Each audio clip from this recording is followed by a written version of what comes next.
Welcome to four sides TV. నేను గోలివాడ ప్రసన్న కుమార్. గుజరాత్లోని అహ్మదాబాద్ సర్దార్ వల్లభాయ్ పటేల్ అంతర్జాతీయ విమానాశ్రయం వద్ద ఎయిర్ ఇండియా విమాన ప్రమాదం లోపల మృతి చెందిన వారందరికీ కూడా ఫోర్ సైడ్స్ టీవీ తరపున వారికి ప్రగాఢ సానుభూతి తెలియజేస్తూ వారి ఆత్మకు శాంతి చేకూరాలని చెప్పేసి ఫోర్ సైడ్స్ టీవీ ఆ భగవంతుని ప్రార్థిస్తూ ఉంది. ఈరోజు డిబేట్లోకి వెళ్ళే ముందు ఒకసారి అందరూ కూడా మరొకసారి ఏదైతే మరణించారో మృతి చెందారో అందరికీ కూడా మరొకసారి ఫోర్ సైడ్స్ టీవీ తరపున ప్రగాఢ సానుభూతి తెలియజేస్తూ ఉన్నాం. ఓకే, ఈరోజు డిబేట్ టాపిక్లోకి వెళ్తే విహంగ విషాదం. ఏదైతే ప్రమాదం జరిగిందో, ప్రమాదం జరిగిన తీరు, ప్రమాదంలో మరణించిన వారి 265 మంది మొత్తంగా ఈ ప్రమాదంలో మరణించడం జరిగింది. దాంట్లో అనేక మంది దేశ భవిష్యత్తు, మన దేశ పౌరులే కాకుండా విదేశీయులు కూడా ఆ విమాన ప్రమాదంలో మరణించడం జరిగింది. బ్రిటన్కి చెందినవారు, పోర్చుగీస్ చెందినవారు, అదేవిధంగా భారతీయులు అనేక మంది ఈ ప్రమాదంలో మృతి చెందారు. ఈ ప్రమాద కారణాలు ఏంటి, ఈ ప్రమాదం అసలు ఎందుకు జరిగింది, ఈ యొక్క సందేశం ఏంటి, ఏంది ప్రభుత్వం ఏం చెప్తా ఉన్నది. ఈరోజు ప్రధాని మోడీ, అదేవిధంగా గుజరాత్ ముఖ్యమంత్రి, అదేవిధంగా కేంద్ర విమానయాన శాఖ మంత్రి రామ్మోహన్ నాయుడు సందర్శించడం జరిగింది ప్రమాద సంఘటన స్థలాన్ని. అక్కడ వారు ఏం తెలుసుకున్నారు, అసలు ఏం జరిగింది, ఎందుకు ప్రమాదం జరిగింది అనే విషయంపైన డిబేట్ ఈరోజు నిర్వహిస్తూ ఉన్నాం. ఈరోజు డిబేట్లో పాల్గొనడానికి ఇచ్చేటువంటి ప్యానలిస్టులందరూ కూడా స్వాగతం తెలుపుతూ, ముందుగా బండారు రామ్మోహన్ రావు గారు, ప్రముఖ విశ్లేషకులు, వారి స్వాగతం. అదేవిధంగా డాక్టర్ పి వెంకటరెడ్డి, బీజేపీ అధికార ప్రతినిధి, స్వాగతం సార్. అదేవిధంగా శామ్యూల్ కార్తిక్, కాంగ్రెస్ నాయకులు, అదేవిధంగా అమరేందర్ కొలుపుల, బీఆర్ఎస్ పార్టీ అధికార ప్రతినిధి. ప్యానలిస్టులందరూ కూడా డిబేట్లోకి స్వాగతం తెలుపుతూ ఉన్నాము. ముందుగా మనము బండారు రామ్మోహన్ గారు, విశ్లేషకులు, వారి దగ్గరికి వెళ్దాం. సార్ నమస్తే సార్. సార్ ఒకసారి అన్మ్యూట్ చేసుకోండి ఒకసారి. నమస్కారం. నమస్తే నమస్తే సార్. ఈరోజు ఏదైతే ప్రధాని మోడీ ఏదైతే ప్రమాదం జరిగిందో ఆ సంఘటన స్థలానికి వెళ్ళి వారు పరిశీలించడం జరిగింది. అసలు ప్రమాదము జరిగిన విధానం ఏదైతుందో, అయితే బోయింగ్ విమానాలు అత్యంత సేఫ్టీ ఉన్నటువంటి విమానం, ఎందుకు ప్రమాదం జరిగింది, అసలు ఇంతమంది మరణించడానికి కారణం ఏమని మీరు అనుకుంటా ఉన్నారు? ప్రసన్న, మీకు, అమరేందర్ గారికి, వెంకటరెడ్డి గారికి, సామిల్ గారికి, కార్తిక్ గారికి అందరికీ ఒకసారి నమస్కారం. అట్లాగే మీరు అన్నట్టు పార్టీలకు అతీతంగా ప్రజలందరం కూడా ఈ సంఘటన పట్ల తీవ్రమైన సానుభూతి వ్యక్తం చేయాలి. మరణించిన వారితో పాటు వారి కుటుంబాలకు ప్రగాఢమైన సానుభూతి వ్యక్తం చేస్తున్నాం. మన ఫోర్ సైడ్ టీవీ ప్రేక్షకులకు నమస్కారం. ఇక్కడ 2 విషయాలు గమనించాలి. మనం ఎవరు ఎక్స్పర్ట్స్ కాదు, అంటే ప్రమాద కారణాలను నిర్ధారించడానికి. కానీ లేమనగా ఒక కామన్ సెన్స్ ఉన్న వారిగా కొన్ని మనం విశ్లేషించుకోవచ్చు. ఈ ప్రమాదంలో 2 ప్రమాదాలు ఉన్నాయి. ఒక ప్రమాదం ఏమో విమాన ప్రమాదం. ఆ ప్రమాదం వల్ల అంటే ఉరుమును మంగళ మీద పడ్డారు కదా, అట్లా మెడికల్ కాలేజ్ మీద పడడం రెండో ప్రమాదం. 2 కలిగలిపి ఉంటాయి. కనుక ఇందులో ఈ విమానంలో ఉన్న వాళ్ళందరూ ఆల్మోస్ట్ ఒక్కరు బతికారంటే దాని మీద నాకు అనుమానాలు ఉన్నాయి. ఆ బతికిన వాడు ఎట్లా బతికాడు అని తర్వాత. కానీ నా ఉద్దేశం ఏంటంటే విమాన ప్రమాదంలో ఆల్మోస్ట్ 241 మంది వాళ్ళు చనిపోయారు. అట్లాగే ఈ ప్రమాదాలు ఇంకా లెక్కలు తేల్చలేవు. ఎందుకంటే మనకు మెడికల్ కాలేజ్ మీద పడ్డ దానిలో ఇంకా మృతుల సంఖ్య తేలడం లేదు. ఇదంతా కలిసి 270, 290 రకరకాలు చెప్తున్నారు, కానీ మొత్తం రికవరీ అయ్యేదాకా చెప్పలేము. కానీ విమానంలో ఉన్న వాళ్ళ లెక్క అయితే తేలుతుంది. ఒక్కరు తప్ప మిగతా వాళ్ళని బతికి చచ్చిపోయారు. కనుక ఈ మొత్తం ప్రమాదాన్ని చూసుకుంటే 2 కారణాలు కాబట్టి 4-5 మనం అంచనా వేయచ్చు. ఒకటి మానవ తప్పిదమా, రెండోదేమో సాంకేతిక కారణమా, మూడోదేమో మనకు ఏదైతే మన కుట్రకోణం ఉందా, ఇట్లా మన ప్రకృతి వైపరీత్యమా, ఈ 4 కారణాలు అనుకోవచ్చు. కుట్రకోణం ఉంటే ఇప్పుడు కింది నుంచి పైకి వస్తాను. మానవ తప్పిదం దగ్గరకు వచ్చే ముందు కింది నుంచి పైకి వస్తే, కుట్రకోణం ఉంటే ఆల్మోస్ట్ ఎవరో క్లైమ్ చేసుకునే వాళ్ళు ఇప్పటికీ కదా. దాదాపు 20 గంటలు ప్రమాదం జరిగి 24 గంటలు కావస్తుంది, ఇంకో గంట 24 గంటలు. కనుక 24 గంటల లోపు ఎవరు క్లైమ్ చేసుకోలే. కనుక కుట్రకోణం ఉందా లేదా అని తేలడానికి కొన్ని వేరే అంశాలు ముందుకు వస్తున్నాయి. కనుక వాటిని మాట్లాడే ముందు కుట్రకోణం లేదనే తేలుతాం. కానీ ఒక రకమైన కుట్రకోణం ఏముంది అంటున్నారంటే, ఈ విమానాన్ని ఏదైతే అవుట్ సోర్సింగ్ ఇచ్చి మనకు ఎక్కడైతే మనకు మన సర్వీసింగ్ కు బయట చేయించారు, ఆ దేశం పేరు చెప్పడం లేదు, కానీ అది అందులో కుట్రకోణం ఉంది అని ఒక మాట అంటున్నారు. అది తేలలే కనుక మిగతా కుట్రకోణమే తెలియదు. అంటే ఎవరైనా ఉగ్రవాదులు దీన్ని చేసిండా అనేది కుటుంబానికి కనపడతలేదు. ప్రకృతి వైపరీత్యం అంటే అది కూడా లేదు. ఎందుకంటే పక్షులు అడ్డం వస్తే ఇంత పెద్ద ప్రమాదం జరగబోతున్నారు. రెండోది పక్షులు కూడా అడ్డం వచ్చినట్టు దాఖలాలు కనపడతలేవు. కానీ కొన్ని విమాన ప్రమాదం పరిసరాల్లో కొన్ని గద్దలు చనిపోయినట్టు అంటున్నారు. వాటి దాన్ని బట్టి మరి అది కూడా తేలాల్సి ఉంది. రెండోది ఇక సాంకేతిక లోపం అనేది స్పష్టంగా కనపడుతుంది. దీనిలో మానవ తప్పిదం కూడా ఇమిడి ఉన్నది. రెండు కలగలిపి ఉన్నాయి అంటారు. మానవ తప్పిదం, సాంకేతిక లోపం. సాంకేతిక లోపం అంటే ఏమంటారంటే మనకు విమానం టేక్ ఆఫ్ చేసుకున్నప్పుడు కానీ దిగుతున్నప్పుడు ల్యాండింగ్ కానీ ఈ రెండు చాట్ల మన విమానంలో మనందరికి అనుభవం కనుక బెల్ట్లు పెట్టుకుంటారు. ఎందుకు కుదుపులకు లోనవుతుంది, దాంతో ఎక్కేటప్పుడు దిగేటప్పుడు కొంత స్ట్రెస్ ఉంటది కదని చెప్పి. అయితే ఇక్కడ ఏమైందంటే గేర్లు ల్యాండింగ్ గేర్ పడి ఉన్నదట సాంకేతిక నిపుణులు చెప్పిన వాటి. అంటే ఏమైంది, ల్యాండింగ్ గేర్ ఆటోమేటిక్ గా పైకి వెళ్ళిపోవాలి టేక్ ఆఫ్ చేసుకున్నప్పుడు. ల్యాండింగ్ గేర్ పడి ఉన్నది అంటే దానివల్ల సాంకేతిక లోపం మనకు మాట్లాడు. రెండోది మానవ తప్పిదల్లో కూడా 2-3 ఉన్నాయి. మొట్టమొదటిది జనరలైజ్ చేస్తే మనం 300 మంది పైగా పట్టే విమానం అది బోయింగ్ విమానం. ఎయిర్ బస్ అంటే మంత్రివర్గాల్లో మనం పోల్చేవాళ్ళు, ఎయిర్ బస్ మంత్రివర్గం అని అంజయ్ గారిని అట్టే పోల్చినాం. అందుకని ఏమంటున్నా అంటే ఇక్కడ ఈ 300 మంది పట్టేదాన్ని కనీసం 300 బ్యాగులు పట్టే కింద లగేజ్ స్పేస్ ఉంటుంది కదా. ఇప్పుడు మనకు కార్గో విమానాలు వేరు, లగేజ్ అయితే ఆ విమానాలు రావాలి, ఎందుకంటే మనం తీసుకోవడానికి వీలుగా. కనుక ఈ లగేజ్ స్పేస్ లో కొంతవరకు కొందరు నిపుణులు నేను 2-3 మాట్లాడిన పొద్దు నుంచి వాళ్ళు ఏమంటారంటే లగేజ్ సర్దడంలో కూడా ఈ పాత సిబ్బంది ఉన్నప్పుడు వేరే ఉంది, అవుట్ సోర్సింగ్ పెట్టడం వల్ల కొంత కేర్లెస్ పెరిగింది, కేర్లెస్ గా మాట్లాడుతున్నారు. వాళ్ళు ఏం చేస్తున్నారంటే ఆ లగేజ్ అంతా కూడా తక్కువ ప్లేస్ లో అడ్జస్ట్ చేసే క్రమంలో ఒకవైపు మొత్తం పేర్చేసి మిగతా ఒక వైపు అంతా ఖాళీగా ఉంచుతున్నారు అనే మాట వస్తున్నది. దానివల్ల విమానం టేకప్ చేసుకున్నప్పుడు ఆ లగేజ్ కింద పడకుండా వెనక అందులో విమానాలే పడడం వల్ల కుదుపులకు లోన్ అవుతా అంటున్నారు. అది ఎంతవరకు నిజమో తెలియదు. కానీ ఇప్పుడు మనం చూస్తున్నాం 59 సెకండ్ల వీడియో చూస్తే మన విమానం ఎగిరింది కనపడుతుంది, స్టేబుల్ గా పోతుంది కనపడుతుంది. కానీ ఎత్తు ఎగరలేక 650 ఫీట్లు 200 మీటర్ల ఎత్తుల నుంచి మెల్లగా కిందికి అటుపక్క ఇటుపక్క వరకుండా కిందికి అంటే పడిపోయింది. అంటే దాన్ని ఈ ఆరోపణ కరెక్టా కాదా అని నిపుణులు తెలుసాలి. ఇంకోటి కూడా ఏమంటున్నారంటే అన్నిటికంటే ముఖ్యం ఇప్పుడు విమాన ప్రమాదంలో మృతులు చనిపోయారు, వాళ్ళ సానుభూతి చెప్తాం, ఇవన్నీ ఉంటాయి కరెక్టే. కానీ దాని వెనుక ఉన్నదాన్ని కూడా ఆలోచించాలి. ప్రభుత్వాలు ఏమున్నా సరే కొన్ని దాని మీద కొంచెం కాలహాయం ఉంటుంది. మొదట్లో ఈ టాటా కంపెనీ వాళ్ళు మొదట్లో విమానయానం బ్రిటిష్ వాళ్ళ హయాంలోనే మన భారతదేశంలో ఎయిర్ ఇండియా కన్నా ముందు వాళ్ళే టాటా కంపెనీ నడిపించారు. స్వాతంత్రం వచ్చినాకనే మళ్ళీ మనకు భారత ప్రభుత్వం స్వాధీనం చేసుకుంది. మొన్నటికి మొన్న అది ఒక తెల్లయనుగా మారింది. ఆ వేల కోట్ల రూపాయలు నష్టం వచ్చిందని టాటా వాళ్ళకి అమ్మేసినాం. నిజంగా చెప్పాలంటే అన్ని దేశంలో విమానంతో సహా సిబ్బందితో సహా వాళ్ళకి అప్పచెప్పును, సిబ్బందికి అన్యాయం చేయము, గోల్డెన్ షేక్ హ్యాండ్ ఇస్తాము అని రకరకాలు చేసుకున్న తర్వాత అవుట్ సోర్సింగ్ సిబ్బంది పెరిగిందని అంటున్నా. అంటే నిజాయితీగా చెప్పాలంటే ఎప్పుడైతే పర్మనెంట్ ఉద్యోగులకు ఉన్నంత శ్రద్ధ అవుట్ సోర్సింగ్ ఉద్యోగులకు ఉండదు కదా. టాటాకి అప్పచెప్పిన తర్వాత కొంతవరకు ఇది ప్రైవేటీకరణ వైపు, ప్రైవేట్ విమానాలు నడుస్తలేవా, వాళ్ళు ఉన్నారు కదా అంటే వాళ్ళల్లో మనకు మిగతా ఇండిగో కానీ కింగ్ ఫిషర్ అయితే మునిగిపోయింది అనుకోండి, అట్లాంటి చూసుకుంటే వాళ్ళకు కూడా ప్రైవేట్ ఉద్యోగులే కదా మరి అనుకుంటే అవుట్ సోర్సింగ్ లో ఎవరైతే ఉన్నారో వాళ్ళ ద్వారా కూడా కొంత కేర్లెస్ పెరిగిందేమో అని ఒక మాట అంటున్నా. అది ఎంతవరకు నిజం అనేది. ఇంకోటి ఏంటంటే టాటా కంపెనీ తీసుకున్న తర్వాత ఈ బోయింగ్ నిజంగా ఈ విమానం ఇంత పెద్ద ప్రమాదం ఇప్పటి వరకు ఏది జరగలేదు. చిన్నగా జరిగినాయి, డోర్లు ఊసిపోవడము లేకపోతే రకరకాలు జరిగినాయి, కానీ ఇంత పెద్ద ప్రమాదం ఈ విమానాలు జరగలేదు.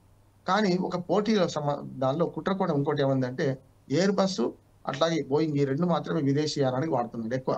ఇంతకు చైనా కూడా ఉత్పత్తి రంగంలో ఎంత సాధించినా కూడా చైనాలో విమానాలు ఉత్పత్తి అవుతున్నాయి, కానీ వాళ్ళ దేశంలో వాడుకుంటున్నారు. కానీ వేరే దేశాలకు వస్తే ఇప్పుడు మనకు అశోక్ లేలాండ్ అంటే ఒక ట్రేడ్ మార్క్ కదా బస్సులలో, అట్లానే బోయింగ్ ఎయిర్ బస్ ఈ రెండిట్లలో ఏమైందంటే ఈ రెండింటినే చైనా కూడా వాడుతుంది. అయితే ఈ రెండింటి మధ్య పోటీ ఉంది కనుక ఏమైనా కుట్రకోణం అంటే ఈ మధ్యనే వచ్చే నెలలో మనకు ఎయిర్ షో జరగండి ప్రపంచవ్యాప్తంగా. అంటే ఏమైందంటే పోటీ ఉంటది కనుక దీన్ని దెబ్బతీసేందుకు వాళ్ళ వ్యాపార పోటీలో అంటే గురజాడ అప్పారావు గారు ఎన్నడూ అంటారు అంటే పూను స్పర్ధలు విద్యలంటే వైరములు వాణిజ్యం అంతే. అంటే వాణిజ్యాల వైరాలు ఉంటాయి కనుక వాళ్ళ పోటీలో ఏమైనా ప్రజల ప్రాణాలు బంధించిండ్రా అంటే ఈ బోయింగ్ విమానం పనికిరాదని తెలుసడానికి అనే మాట వస్తుంది. బోయింగ్ విమానం అత్యాధునికమైంది, ఒక చెప్పండి మంచిది. ఇప్పటిదాకా మిగతా చూసుకుంటే ప్రమాదాలు పెద్దగా జరిగినాయి కానీ ఇంత పెద్ద ప్రమాదం జరగలేదు. ఇక్కడ వాళ్ళ పోటీ అంటున్నారు. ఇంకొక 2 మాటలు చెప్పి ముగిస్తాను నేను. ఇందులో ఇంకొక కోణం ఏం కనపడుతుంది అంటే ఈ DGCA ఏం చేస్తుంది అంటున్నాను. ఇప్పుడు బీజేపీ ఉందని కాదు, కాంగ్రెస్ హయాంలో DGCA ఉంటుంది, ఇప్పుడైనా అదే ఉంది. కానీ DGCAలో మెంబర్ల నియామకం ముఖ్యంగా భద్రతకు సంబంధించిన DGCA కనపడి అంటే ఎయిర్ కంట్రోల్ యూనిట్ ఒకటి, అట్లాగే DGCA ప్రధాన పత్రం వహిస్తాయి. DGCA ప్రమాదాలను అరికట్టే క్రమంలో చాలా చర్యలు తీసుకోవాలి. కానీ ఏమైతుందంటే ఐఏఎస్ ఐపీఎస్ ఆఫీసర్ని పెడుతున్నారు ఇక్కడ. అవును. వాళ్ళకి ఏం అనుభవం ఉండదు, విమానయానం మీద ఎలాంటి అనుభవం ఉండదు. కానీ వాళ్ళని పెట్టడం వల్ల ఏంటంటే వాళ్ళు ప్రమోషన్ ద్వారా వస్తున్నారు. 30 ఏళ్ళు 40 ఏళ్ళు వాళ్ళు సర్వీసులో ఉంటారు, 30 ఏళ్ళు సర్వీసులో ఉంటారు. ఈ 30 ఏళ్ళ సర్వీసులో ఏమి నేర్చుకోకుండా డీజీసీఏ ప్రయత్నం చేస్తున్నారు. గతంలో అంటే ఈ ప్రభుత్వ హయాంలో కాదు, గత ప్రభుత్వ హయాంలో ఒకసారి 10-11 ఏళ్ల క్రితం నాకు బాగా గుర్తు, నేను జర్నలిస్ట్ గా రాసిన కూడా అది. అందులో ఏముందంటే ఈ డీజీసీఏలే ఎవరైతే లీడ్ చేసిండ్రో ఒకరిద్దరు విమానయాన సంస్థల నుంచి లంచాలు తీసుకుంటారు. దానిలో ముఖ్యంగా ఈ డీజీసీఏ పర్మిషన్ ఇవ్వడానికి ఇవన్నీ ఉంటున్నాయి కనుక ఒక ఆయనకు రిటైర్ అయిన తర్వాత, ఆ పేర్లు చెప్పను నేను ఎందుకంటే మళ్ళీ గొడవ ఎందుకు, నేనేమంటే ఒక ఆయనకు ఒక పాత విమానాన్ని గిఫ్ట్ గా ఇచ్చింది ఒక ప్రైవేట్ సంస్థ అంటున్నాను. ఆ పాత విమానంతో ఆయన ఇప్పటికీ ఏవియేషన్ క్లబ్ నడుపుతున్నాడు. అంటే డీజీసీఏ అవినీతి. నేను ఒక భారతీయుడు సినిమాతో పోలుస్తున్నా. భారతీయుడు సినిమాలో పనికిరాని బస్సులకు కూడా పర్మిషన్ ఇచ్చి, అంటే దాన్ని ఏమంటారు, అదే వాటికి మనకు వాటి ఫిట్నెస్ సర్టిఫికేట్ చూస్తారు. వాటిలో ఏం జరుగుతుంది, ఫిట్నెస్ సర్టిఫికేట్ స్కూల్ బస్సులకు లేకుండా ఇస్తుంటారు. ప్రమాదం జరిగినప్పుడు మాత్రమే మనకు తెలుస్తుంది కదా. అట్లానే విమానాల ఫిట్నెస్ ని చూడాల్సిన సంస్థలు కూడా ఇందులో అవినీతికి ఆలవాలమైన అంటున్నారు.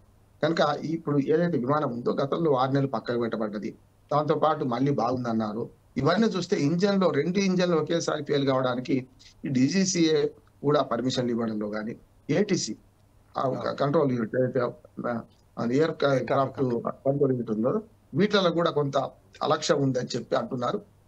ఇంతవరకు నిజం తెలియదు. కానీ ఒక విషయం ఏమందంటే అవినీతి పాలు ఎక్కువన్నది ఇందులో. నేను చెప్పాను కదా, ఒక ఆయన ఏవియేషన్ క్లబ్ నడుపుతున్నాడంటే ఇందులో నియామకాలు ఎట్లా ఉండాలి, విమానయానం మీద మంచి అవగాహన ఉన్న వాళ్ళు అందులో ఇప్పటికి ఐఏఎస్ ఐపీఎస్ ఆఫీసర్తో వాళ్ళకి అనుభవం ఉండదు. చాలా చూస్తాను వైద్య రంగంలో డాక్టర్ల మీద ఐఏఎస్ ఆఫీసర్ వేస్తాడు, ఆయనకి ఏమనుభవం ఉంటుంది హాస్పిటల్ నడపడానికి. ఇది అంతే. డీజీసీఏలో ఉండే ఆఫీసర్లు ఎవరైతే ఉన్నారో విమానయానం మీద పట్టున్న వాళ్ళని వేస్తేనేమి ఇట్లాంటి జరగకపోయేది. ఏదేమైనా సంఘటన జరిగింది, దుర్ఘటన, దీనివల్ల ప్రాణాలు పోయినాయి, 300 ప్రాణాలు పోయినాయి. దీన్ని మళ్ళీ జరగకుండా ఉండాలి. 2 సూచనలు. ఒకటేమో డీజీసీని సంస్కరించాలి, అవినీతి పాలైన డీజీసీ. రెండోది ఏంటంటే ఏటీసీని సరి అయిన విధంగా చేయాలి. అట్లాగే వీళ్ళు ఓవర్హాలింగ్ కానీ, ఈ విమానం యొక్క మెయింటెనెన్స్ కానీ ఇవన్నీ ప్రఖ్యార్థకంగా మారినాయి. ఈ దశలో విమానయాన సంస్థ దీనికి మారిన తర్వాత ఈ బోయింగ్లు కానీ ఇవన్నీ కూడా పల్లె వెలుగు బస్సులాగా తయారయ్యారు. విమానయాన శాఖ మంత్రి ఎవరున్నా సరే ఒకసారి సంస్కరించే క్రమంలో 149 బోయింగ్ విమానానికి ఇప్పటికీ ఆర్డర్ ఇచ్చున్నది. ఏది మన టాటా. ఒక్కడి తీసుకొచ్చుకోవాలి. ఏం తీసుకొచ్చుకోలేదు, చెల్లిదైన బాలకిషన్ అన్నట్టు నడిచిన రోజు నడిపిద్దాం, నన్ను రోజులు నడిపిస్తూనే ఉంటారన్న పాట ఉంది కదా, నడిపిద్దాం అనుకుంటున్నాను. వాళ్ళు నడిపేయడం వల్ల ప్రజల ప్రాణాలు గాల్లో కలుస్తున్నాయి కదా, ఇది అర్థం చేసుకోవాలి. అట్లాని మన భద్రత విషయాలకు వస్తే ఒక మాట ముగిస్తాను. మొత్తం ప్రపంచవ్యాప్తంగా లక్షలాది ట్రిప్పులు నడుస్తున్నాయి, విమానాలు రోజు 1000 ట్రిప్పులు నడుస్తుంటాయి. అందులో అన్ని ప్రమాదానికి గురవుతున్నాయా? 1% కూడా లేదు ప్రమాదాలు మొత్తం లెక్క చేసుకుంటే. కనుక మన భారతీయ విమానాలు కానీ మన భారతీయ విమాన సంస్థల మనం తక్కువ చేసుకోవాల్సిన అవసరం లేదు. కానీ ఈ జరిగే ప్రమాదాలకు మానవ తప్పిదాలు, యాంత్రిక లోపాలతో పాటు నేను చెప్పిన ప్రకృతి ఇవన్నీ కలుస్తాయి. కనుక ఇటీవలనే ఒక రివర్ మీద 2 విమానాలు ఒకే ఎత్తులోకి వచ్చి ఏటీసీ సరిగ్గా మన దేశంగా అవి గుద్దుకొని 100 మంది చనిపోయింది కదా. అందుకని ఇవన్నీ ప్రమాదాల కారణాలు మనం పోస్ట్ మార్టం చేసుకుంటాం. ఇప్పుడు పోస్ట్ మార్టం చేసుకున్న తర్వాత దీనికి తగిన కారణాలు వెతికి మళ్ళీ జరగకుండా ఉండాలండి. ఇంతకుముందు ఇప్పుడు చూపెడుతున్న ఫోటోలో ఆయన ఎవరిని బతికిరా అంటున్నారు. నాకు అనుమానం ఏంటంటే ఒక 241 మంది చనిపోయిన తర్వాత విమానంలో ఉన్నవాడు నడుచుకుంటూ వచ్చేంత ఎట్లా బతికిండు అనేది నేను ఇప్పటికీ అనుమానపడతాను. నిన్న నుంచి అదే ప్రశ్న అవుతున్నాను. అంటే చెప్పలేము, కావచ్చు కావట్లేదు. కానీ ఆయన విమానం తప్పిందా, మన అహ్మదాబాద్ వచ్చిన తర్వాత ఢిల్లీ నుంచి అవన్నీ తెలుస్తాయి మనకు. ఢిల్లీ నుంచి మొదలు పెడితే విమానాశ్రయంలో ఎవరు వచ్చారు, సీట్ ఎవరు కూర్చున్నారు, 11 ఏ సీట్ అంటే నేను చాలాసార్లు ప్రయాణం చేసిన వాళ్ళకి చూస్తే ముందు వరుసలో ఉంటుంది 11 ఏ, రెండో వరుసలో ఉంటుంది. అటువంటిప్పుడు 11 ఏ సీటు మరి ఎమర్జెన్సీ పక్కన ఉందా, ఎమర్జెన్సీ డోర్ పక్కన ఉందా, అయినా సరే విసిరేసినట్టు ఇన్ని శవాలు పడితే ఆయన ఒక్కడు ఎట్లా బతికిండు? ఒక 20 ఫీట్ల ఎదిరించి కింద పడితేనే ఖాళీ పోతుంది కదా, ఆయన నడుచుకుంటూ పోతున్నాడు అద్భుతంగా. కనుక వీటి మీద అనుమానం ఉంది. ఎందుకంటే ఆయన ఆ విమానాశ్రయంలో తప్పిపోయి విమానాశ్రయంలో విమానం ఎక్కలేక వచ్చిండా, ఇవన్నీ వేరు. దానివల్ల ఏం కాదు. కానీ 2 సాక్ష్యాలు మనకు వస్తాయి. ఒకటేమో తప్పించుకున్న ఆయన ఈయన సాక్ష్యం, రెండోది బ్లాక్ బాక్స్ ఉంటుంది. ఈ బ్లాక్ బాక్స్ ఎంత సున్నితమైందంటే, ఎంత దృఢమైందంటే, అది 30 రోజులు సముద్రంలో పడేసిన 30 రోజులు దాని సిగ్నల్స్ అంతాయి. జరిగింది ఎక్కడ? పక్కనే కాంపౌండ్ వాల్ దాటి మనంటే ఒక 2 కిలోమీటర్లు పోయిందో పోలేదు. అటువంటి అప్పుడు ఇక్కడ ఇంకా బ్లాక్ బాక్స్ దొరకలేదు అంటున్నారు. అవును. ఇక్కడ కూడా మనం ఆలోచించాలి. బ్లాక్ బాక్స్ దొరికితే దానిలో ఏమైంది, మేడే మేడే అని అరిచింది అంటున్నారు, రికార్డ్ అవుతుంది, ప్రయాణికుల హాహాకారాలు, అట్లాగే ఏం మాట్లాడారు అంటే అంతా 59 సెకండ్లు జరిగింది కనుక ఆ 59 సెకండ్ల కీలకమైన దాన్ని కరెక్ట్ చేస్తే పోతుంది. ఇప్పుడైనా సరే మరింత జాగ్రత్తగా ఉండాలని మనం ఈ ప్రమాదం హెచ్చరిస్తుంది. భారత ప్రభుత్వం దీని మీద ఎంక్వైరీ చేయాలి, చర్యలు తీసుకోవాలి, అవసరమైతే మళ్ళీ ప్రమాదాలు జరగకుండా చూడాల్సిన బాధ్యత. ఓకే, మన ఇప్పుడు బీజేపీ నాయకులు వెంకటరెడ్డి గారు ఉన్నారు. వెంకటరెడ్డి గారు, ఇప్పుడు ఏదైతే ప్రమాదం జరిగిందో ప్రమాదానికి సంబంధించి భారత ప్రభుత్వం ఇప్పుడు టాటా కంపెనీ మీద ఏమన్నా యాక్షన్ తీసుకునే అవకాశం ఉందా? ఎందుకంటే ఇంత పెద్ద ఎత్తున మృతుల సంఖ్య రావడం అనేది ఇదే ప్రథమము. మళ్ళీ బోయింగ్ విమానాలు తరచుగా ఇబ్బంది పెడతా ఉన్నాయి. వాటికి బ్యాటరీస్ ఓవర్ హీట్ అవ్వడము లేకపోతే ఇతర టెక్నికల్ కారణాలు వస్తున్నప్పటికీ కూడా వాటిని పూర్తి స్థాయిలో దానికి టెక్నికల్గా క్లియరెన్స్ ఎందుకు ఇచ్చారు? మరి ఎందుకు ప్రమాదం జరిగినప్పుడు ఏదైతే టెక్నికల్ ఎన్ని క్లియరెన్స్లు అయ్యా అన్ని క్లియరెన్స్ చేశారా? మరి ప్రధానమంత్రి మోడీ విజిట్ చేసిన తర్వాత ఏం చెప్పారు? మీ విశ్లేషణ చెప్పండి సార్. అందరికీ నమస్కారం. నిన్న జరిగిన ఏదైతే ప్రమాద ఘటన ఉందో చాలా బాధాకరం, దిగ్భ్రాంతికరం. ఎందుకంటే ఇంత పెద్ద ఘటన దేశంలో నాకు తెలిసినంత వరకు మొట్టమొదటిసారి ఇంత పెద్ద దుర్ఘటన జరగడం అనేది, 249 మంది చనిపోవడం అనేది చాలా బాధాకరం. వాళ్ళ కుటుంబ సభ్యులకి అందరికీ మీ ద్వారా సంతాపం తెలియజేస్తా ఉన్నాను. దాంట్లో ముఖ్యంగా మరి భారతీయులు 169 అనుకుంటాను, వాళ్ళతో పాటుగా బ్రిటిష్ వాళ్ళు ఉన్నారు, పోర్చుగీస్ వాళ్ళు ఉన్నారు. దాంట్లో మాజీ సీఎం, గుజరాత్ మాజీ ముఖ్యమంత్రి విజయ్ రూపాని గారు కూడా మరి మరణించడం చాలా బాధాకరం. ఆయన 2 సార్లు ముఖ్యమంత్రిగా, గుజరాత్ ముఖ్యమంత్రిగా పనిచేసినారు. వారి బిడ్డని కలవడానికి, లండన్ లో చదువుతున్న బిడ్డని కలవడానికి వెళ్తున్న క్రమంలో ఈ దుర్ఘటన జరగటం అనేది చాలా బాధాకరం. ఏదేమైనా కూడా అక్కడ జరిగిన కారణాలు ఏవైనా ఉండొచ్చు, కారణాలు రకరకాలు ఉంటాయి. ఎందుకంటే నేను కూడా బయట ఉన్నప్పుడు 100 సార్లు నేను రకరకాల విమానాల్లో ప్రయాణించాను. ఎమిరేట్స్ కానీ, లేకపోతే ఎతిహాద్ కానీ, ఖతార్ కానీ, తర్వాత ఎయిర్ ఇండియా కానీ, మిగతా ఈవెన్ అమెరికన్ ఎయిర్లైన్స్ కానీ రకరకాల ఫ్లైట్స్లో ప్రయాణించాను. కానీ ఇక్కడ జరిగేది ఏంటంటే ఎవరికి అంటే ఏ టైంలో ఏ విధంగా ఎట్లా వస్తుందో తెలియదు. కాకపోతే దాంట్లో ఇప్పుడు రామ్మోహన్ రావు గారు క్లియర్గా చాలా విషయాలు చెప్పారు. నేను చెప్పాలనుకున్న విషయాలు కూడా అవే ఉంటాయి మోస్ట్లీ. ఒకటి, ఏవైతే లగేజ్ ఏదైతే ఫ్లైట్ లోకి ఎక్కిస్తారో, బోర్డింగ్ చేస్తా ఉన్నారో, బోర్డింగ్ చేసేటప్పుడు ఎస్కలేటర్ మీద వెళ్ళే లగేజ్ అంతా కూడా ఈక్వల్ గా అంటే సమానంగా లోపల కూడా సర్దాలి, సమానంగా సర్దాలి. సర్దిన తర్వాత దాన్ని మొత్తం కూడా లాక్ చేయాలి, దాన్ని కంప్లీట్ గా లాక్ చేయాలి కదలకుండా. కాకపోతే ఒక సైడ్ మొత్తం పెట్టుకుంటూ పోయి ఒకటే సైడ్ లేకపోతే ఇంకొక సైడ్ పెట్టుకుంటూ పోయితే అది కొంచెం బ్యాలెన్స్ తప్పే అవకాశాలు ఉంటాయి. నెంబర్ 1. ఎందుకంటే ఒక మనిషికి ఫర్ ఎగ్జాంపుల్ ఒక 60 కిలోలు 70 కిలోలు ఉంటే దాంట్లో సగము లగేజ్ మరి మనకి అలౌ చేస్తారు, మనందరికి తెలుసు అది. సో అలాంటిది ఎక్కువ కాకుండా తక్కువ కాకుండా ఒకవైపు కాకుండా అది అట్లా చేయాలి, ఒక కారణం. రెండవది ఏంటంటే ఇంజన్ ఫెయిల్యూర్. ఇంజన్ లో మాకు తెలుసు 2-3 ఇంజన్స్ ఉంటాయి. ఏదో ఒక ఇంజిన్ ఏదో ఒక ఇష్యూ వస్తే తప్పితే మళ్ళీ ఆల్టర్నేటివ్ ఇంకో ఇంజిన్ కూడా ఉంటుంది. కానీ ఇది టేక్ ఆఫ్ లోనే 59 సెకండ్లలో మళ్ళీ కిందికి వచ్చిందంటే దే సంథింగ్ రాంగ్. యాక్చువల్లీ ఎక్కడ ఏం జరిగింది అనేది మనకి ఇప్పుడు కూడా ఏం తెలియదు, అన్లెస్ ఇన్వెస్టిగేషన్ రిపోర్ట్ వస్తే మాత్రం. మూడో పాయింట్ ఏంటంటే ఆ ఏరియాలో అహ్మదాబాద్ ఎయిర్పోర్ట్ రెసిడెన్షియల్ ఏరియాలో ఉంది. అక్కడ ఈ అన్నం మెతుకులు కానీ లేకపోతే ఫుడ్ కానీ అట్లాంటివి ఏమైనా పెట్టినప్పుడు అక్కడ కొన్ని పక్షులు వచ్చే అవకాశాలు ఎక్కువ ఉన్నాయి. ఆ పక్షుల్లో ఎక్కడ ఒక పక్షి, ఒక 1/2 kg బర్డ్ ఈ ఫ్లైట్ మూవ్మెంట్ లో ఉన్నప్పుడు దానికి తలిగితే చాలు అది క్రాష్ అయ్యే అవకాశాలు ఉంటాయి. ఎందుకంటే దాన్ని అంత అన్స్టేబుల్ గా ఉంటుంది ఆ టైంలో టేక్ ఆఫ్ లో. సో అట్లా కూడా జరిగే అవకాశాలు ఉన్నాయని చెప్పేసి అది కూడా ఒక కారణమై ఉండొచ్చు అని చెప్తా ఉన్నారు.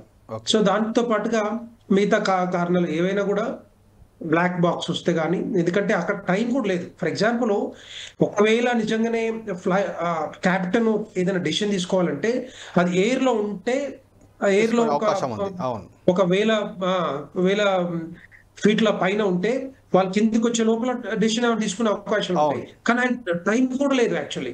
ఇమ్మీడియట్ గా పైకి టేక్ ఆఫ్ తీసుకుంటున్నారు 9 సెకండ్స్ అంటే డెసిషన్ తీసుకోలేకపోతారు. ఎందుకంటే ఎగ్జాక్ట్లీ.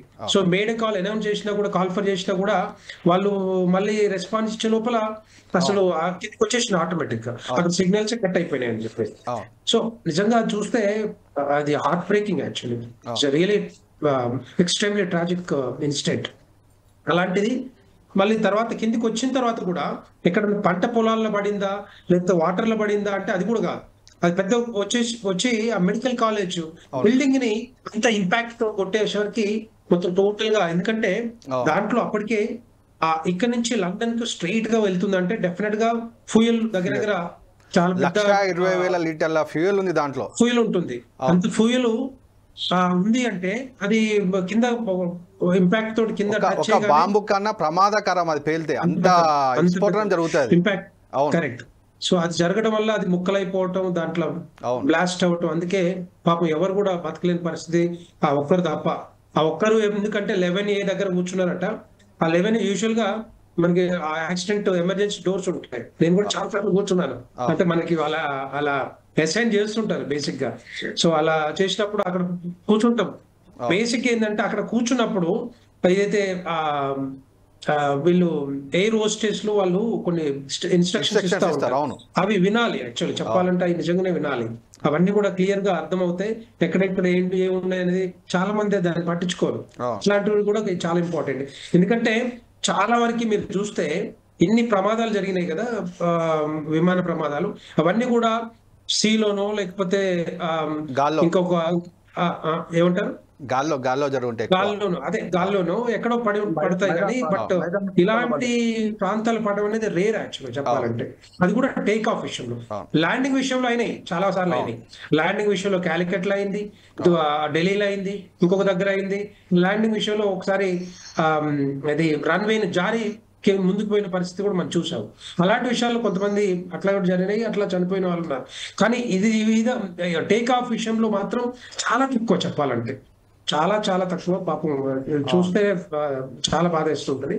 సో ఇట్లా ఇవన్నీ ఏంటంటే మేడే కాల్ వచ్చినా లేకపోతే ఇంకో కాల్ వచ్చినా కూడా వాళ్ళకి టైం లేదు. ఆ ఫ్లైట్ ఏదైతే మన క్యాప్టెన్స్ ఉన్నారో, కెప్టెన్ కానీ కో కెప్టెన్ కానీ, వాళ్ళకి టైం లేకుండా వాళ్ళు డెసిషన్ తీసుకునే లోపల కిందికి వచ్చేసి పడిపోయిందంటే కంప్లీట్ కంట్రోల్ పోయినట్టే లెక్క చెప్పాలంటే. సో అది ల్యాండింగ్ ఇంజిన్ గేరా లేకపోతే ఇంతకుముందు రామ్మోహన్ రావు చెప్పినట్టుగా అవుట్ సోర్సింగ్ ఏమన్నా వీళ్ళు సరిగా లోపల సర్వలేదా అది అని చెప్పేసి అది ఒకటి కారణం ఉండొచ్చు. ఇవి రకరకాల కారణాలు ఉండొచ్చు. కానీ బ్లాక్ బాక్స్ చూస్తే మాత్రం డెఫినెట్ గా అది మనకి ఎగ్జాక్ట్ ఇన్సిడెంట్ రీజన్స్ ఏంటనేది బయటకు వచ్చే అవకాశం ఉంటుంది. ఓకే అండి. నెక్స్ట్ మనము కాంగ్రెస్ నాయకులు శామ్యూల్ కార్తిక్ గారి దగ్గరికి వెళ్దాము. కార్తిక్ గారు, నిన్న ప్రమాదం జరిగిన సంఘటన లోపల గుజరాత్ మాజీ సీఎం విజయ్ రూపానీ గారు కూడా ఉన్నారు. తనకు లక్కీ నెంబర్ 1206, తన కార్లకు కానివ్వండి, తన అన్ని వెహికల్స్ కూడా 1206 నెంబర్ ఉంటాయి. నిన్న ప్రమాదం జరిగిన డేటు కూడా 1206. తను లండన్కి వెళ్తాడు ఖచ్చితంగా అనేది తెలుసు విషయము. మరి ఇదిలో ఏమన్నా తను ముఖ్య ఉన్నటువంటి చనిపోయినటువంటి అందరిలో కూడా విఐపి అంటే తను గుజరాత్ మాజీ సీఎంఏ ఉన్నాడు. ఇంకా ఎవరైనా ఉండవచ్చు, చెప్పలేం. బ్రిటన్లో కానివ్వండి, ఇతర దేశస్తుల్లో కూడా మనకు విఐపీలు ఉన్నారు. అయితే తను టార్గెట్గా గిట్ట ఏమైనా జరిగింది అనుకోవచ్చు. ఎందుకంటే చాలా ఛానల్స్ కూడా ఈ విషయం పైన చర్చిస్తూ ఉన్నారు. అంటే విజయ్ రూపానీ గిట్ట అతన్ని టార్గెట్ చేసుకొని ఈ ప్రమాదం గిట్ట చేశారా అని కుట్ర కోణం ఉందా అనే విషయంలో కూడా దర్యాప్తు సంస్థలు విచారణ చేస్తూ ఉన్నాయి. దీని మీద మీ విశ్లేషణ ఏంటంటే దీని మీద? సార్ అన్మ్యూట్ చేసుకోండి, సార్ ఒకసారి అన్మ్యూట్ చేసుకోండి. సార్, అయితే ఈ రోజు మనకు జరిగిన సందర్భం ఏదైతుందో అది నిజంగా చాలా బాధాకరం. అనేకమైనటువంటి కుటుంబాలు వాళ్ళ ప్రాణాన్ని కోల్పోయారు. కాబట్టి వారికి కాంగ్రెస్ పార్టీ పక్షాన నేను ప్రగాఢ సానుభూతిని తెలియజేస్తున్నా. ఇంకోటి ఏంటంటే, అభిమానంలో చాలా మంది విదేశీయులు కూడా ఉన్నారు. కాబట్టి మరి అంటే ఇది ఒక దేశ ప్రతిష్టకు సంబంధించిన విషయం. మన దగ్గర నుంచి ఎగిరినటువంటి విమానం తాలూకు. అయితే చర్చలోకి వెళ్తే భాగంగా సార్, ఈ రోజు జరిగినటువంటి ఈ విమాన ప్రమాదం ఏదైతుందో ఇంతకుముందు మీరు చెప్పినట్టు మాజీ ముఖ్యమంత్రి గారు వారు 12/6 వారు లక్కీ నెంబరు అదే డేట్ లో చనిపోవడం నిజంగా బాధాకరం. కానీ ఇందులో విషయం ఏంటంటే ఇదే ముఖ్యమంత్రి గారు మాజీ ముఖ్యమంత్రి గారు దాదాపు 1200 కోట్ల స్కామ్ లో వారు భాగస్వామిగా ఉన్నారు, అంటే వారికి నిందితులుగా ఉన్నారు. ఈ విషయంలో బీజేపీ పార్టీ ఇన్వాల్వ్మెంట్ కూడా ఈ స్కామ్ లో ఉంది అన్న విషయాన్ని మనం ఈరోజు వార్తల్లో ప్రధానంగా వింటున్నటువంటి ఒక వార్త. అయితే తొందరలో బీజేపీలో అంటే తొందరలో గుజరాత్ లో కూడా ఎన్నికలు ఉన్న నేపథ్యాన్ని కూడా మనం చూడవచ్చు. వారు కూడా మరోసారి ముఖ్యమంత్రి కావాలని పట్టుబట్టిన విషయాన్ని కూడా ఈ రోజు వార్తల్లో మనం ప్రధానంగా ఒక నిమిషం కార్తిక్ గారు, ప్రమాదం జరిగి చాలా మంది బాధపడుతుంటే ఇవన్నీ మాట్లాడేందుకు ఇవన్నీ అట్లాంటివన్నీ ఇవన్నీ కూడా మీ దగ్గర నిజంగా డేటా ఉంటే ఎవిడెన్స్ ఉంటే మాట్లాడాలి, అనవసరంగా మాట్లాడొద్దు ఎప్పుడు కూడా. ఎందుకంటే ఆయన చనిపోయి ఆయన వాళ్ళ కుటుంబాలు బాధపడుతుంటే ఆ స్కామ్ ఎందుకంటే నాకు అర్థం కాదు. 1200 స్కామ్, ఆ స్కామ్, ఈ స్కామ్, స్కామ్ వచ్చిన తర్వాత మాట్లాడండి. మీరు రాహుల్ గాంధీ చెప్పండి, ఎవరు మీరు సంతాపం చెప్పండి, ప్రమాద కారణాలు ఏవైతే ఉంటాయో అని చెప్పండి, దానికి రేపొద్దున ఏం చేయాలో చెప్పండి, అట్లాంటివి చెప్పాలి. కానీ నేను ఎక్కడ కూడా ఇంకా ఆరోపణ మీరు నేను ఎక్కడ ఆరోపణ చేయలేదు సార్, నేను ఎక్కడ కూడా ఆరోపణ చేయలేదు. ఓన్లీ విషయాలు మాత్రమే చెప్తున్నా, ప్రధానంగా వార్తల్లో వస్తున్న విషయాన్ని మాత్రమే చెప్తున్నాను, ఇంకెక్కడ ఆరోపణ చేయలేదు. దానివల్ల ప్రమాదం జరిగిందని ఆయన చంపాలన్న టార్గెట్ అని నేనేం అనలేదు ఇప్పటి వరకు. ప్రధానంగా వచ్చిన వార్తల్లో ఏంటంటే వారు 1200 స్కామ్ లో వారు ప్రధాన నిందితులుగా ఉన్నారు, ఇందులో బీజేపీ పార్టీ కూడా భాగస్వామ్యం ఉంది అని వార్తలు ఈ రోజు ప్రధానంగా బయటికి వస్తున్నాయి. ఆ విషయాన్ని మాత్రమే చెప్పినా, నేను ఆ విషయాన్ని మాత్రమే చెప్పాను.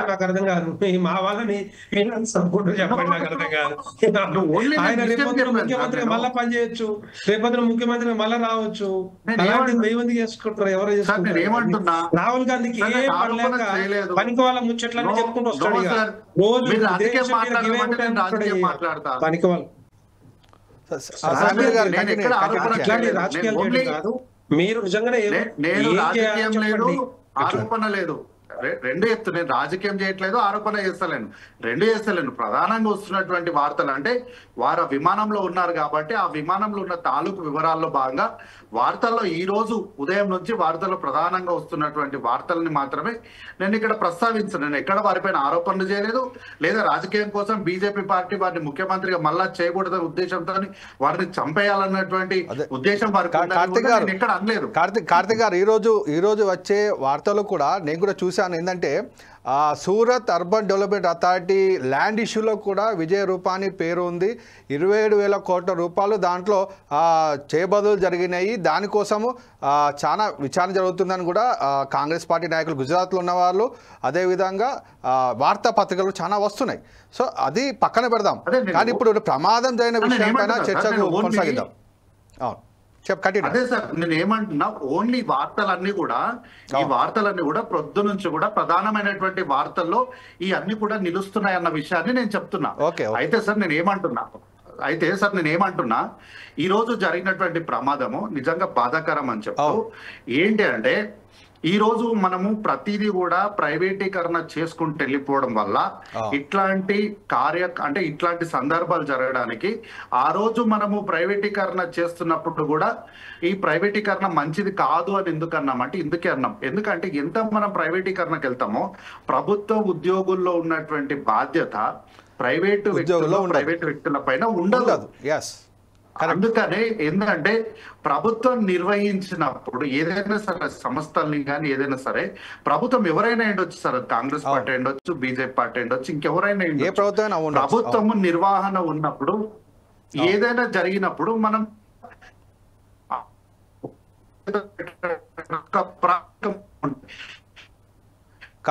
వాయిస్ కట్ అవుతుందండి మీది. అవుట్ సోర్సింగ్ వ్యవస్థ సార్ ఏంటంటే అది పూర్తిగా అవుట్ సోర్సింగ్ వ్యవస్థ. అది ఈ అవుట్ సోర్సింగ్ వ్యవస్థలో మనం ఎవరిని నిందితులు చేయాలి?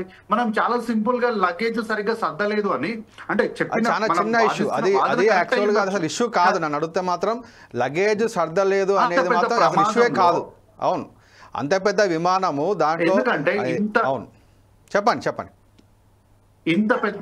ఇంత పెద్ద ప్రమాదము, ఇన్ని ప్రాణాల ముందు లగేజ్ సర్దలేదు అనేది అది చాలా చిన్న విషయం, కానీ ప్రమాదం పెద్దది. అదే వాస్తవమై ఉండొచ్చు, కానీ ప్రమాదం పెద్ద అంటే ఒక చిన్న తక్కువ అంటే ఒక సూట్ కేసు ని ఒక దగ్గర పెట్టాల్సిన సూట్ కేసు ని ఇంకో దగ్గర పెట్టడం వల్ల ఇంత పెద్ద ప్రమాదం జరిగింది. దీన్ని ఎవరికి దీని బాధ్యతను అప్పచెప్పాలి? కాబట్టి అందుకే ఏంటంటే ప్రభుత్వము బాధ్యత తీసుకొని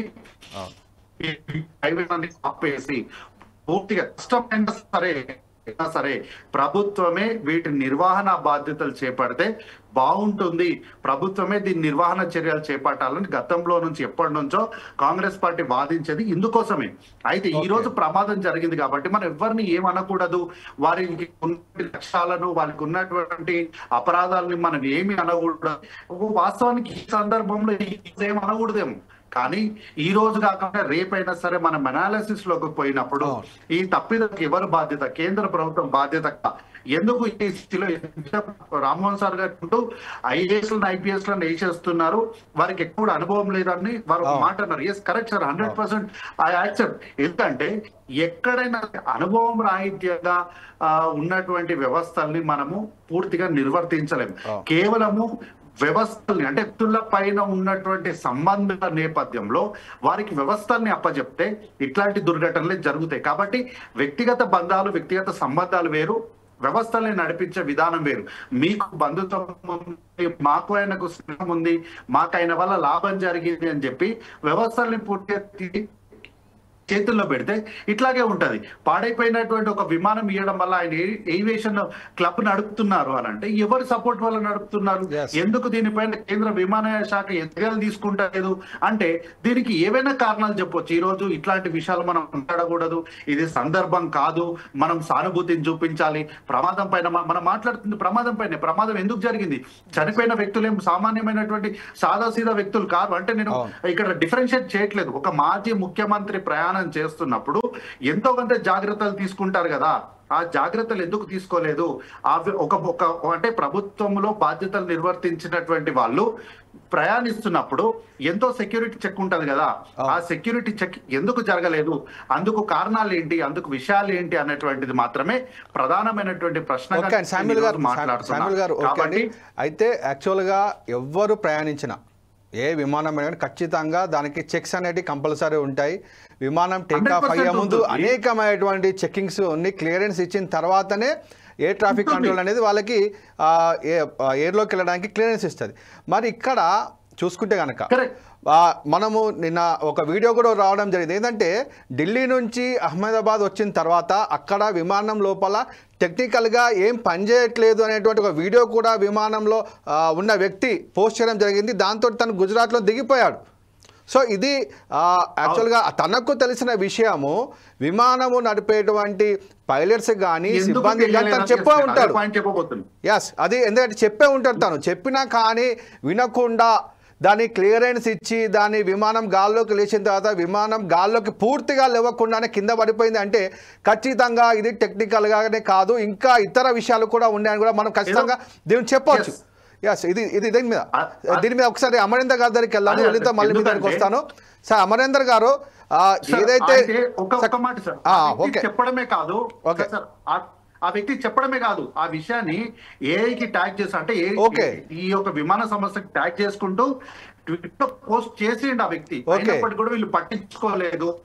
ఇక్కడే కుట్రకోణం ఉంది అని ప్రత్యేకమైనటువంటి అనుమానాలు వస్తున్నాయి అంటున్నాను. ఓకే అమరేంద్ర గారు, నిన్న జరిగిన విమాన ప్రమాదం లోపల ఏదైతే ల్యాండింగ్ గేర్ ఉందో ల్యాండింగ్ గేర్ కిందికే ఉండడము, అదేవిధంగా ఏదైతే ఫ్లిప్స్ ఉన్నాయో వాటిని యాక్చువల్గా ఏంటంటే గాల్లోకి లేచిన తర్వాత వాటిని మూసేస్తారు.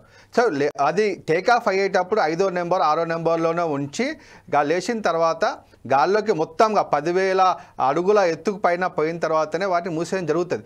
మరి నిన్న జరిగినటువంటి విమాన ప్రమాదం లోపల ఏదైతే ఈ ఫ్లిప్స్ కానీ తర్వాత ల్యాండింగ్ గేర్ ఫెయిల్యూర్ కానీ అదేవిధంగా ఏదైతే విమానం లోపల ఉన్నటువంటి టెక్నికల్ ఫెయిల్యూర్స్ అయితే పనిచేయకపోవడం, టెక్నికల్గా పనిచేయకపోవడం, ఇదంతా కూడా ఏ విధంగా చూడవచ్చు అంటే అవినీతికి పరాకాష్ఠగా మనం అనుకోవచ్చా? ఎందుకంటే డీజీసీఏ కానివ్వండి అయితే విమానం టేకాఫ్ అయ్యే ముందు ఇప్పుడు మనం వీడియోలో చూస్తూ ఉన్నాం, అక్కడ ఏది కూడా పని చేస్తలేదు.